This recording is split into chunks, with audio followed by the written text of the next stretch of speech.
I'm Col.Kitanda from the Uganda People's Defense Forces.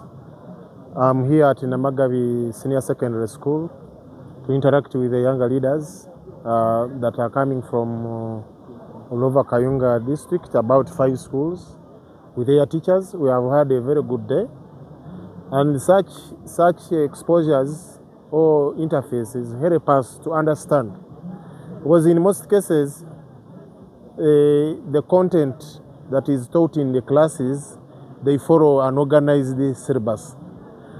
Now these interactions also help us to reflect on what happens outside what is taught in class, those things that are in the books, the textbooks.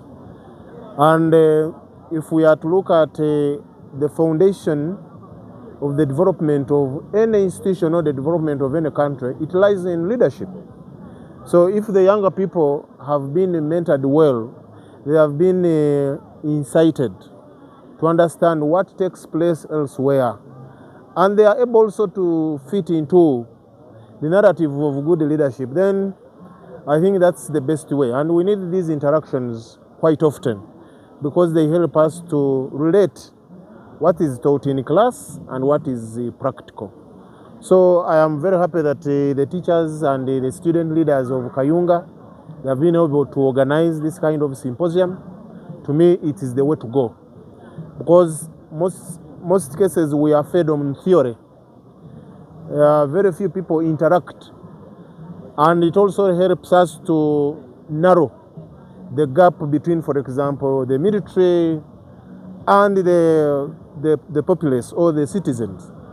Now, when we keep on interacting, that level of mistrust goes away because the military draws its officers from the younger people. Every other year, we come down to the villages, to the districts to recruit. So, if we are going, for example, to have a very strong UPDF, we need to begin engaging the younger people at an early stage, such that they get, that perception which they normally have out of their way. So we encourage the schools that prepare these students for the good of the existence of this country, security-wise, defense-wise, and in the general aspect of life. So we want to thank the leaders, we want to thank the student leaders, the teachers, the coordinators for organizing such a symposium. These ideas I may not have, of course, control over, because I know there are a number of factors. One of them is that the students transit. Being a student is a transitional stage. So you may be a UNSA leader when you're in senior 6. In the next year, you will be at university. So your constituents would have, so it is transitional.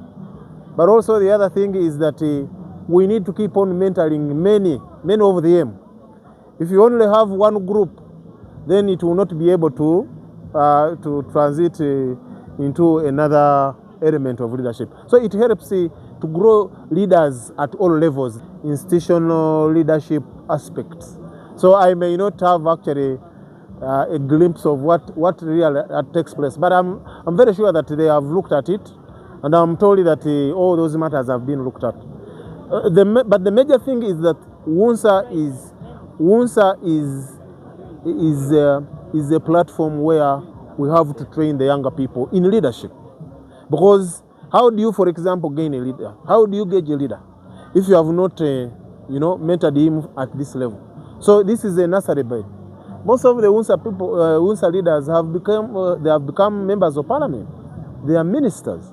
They are in all these institutions as leaders. So we want to uphold the role played by UNSA in sharpening leaders in this country. Modern TV.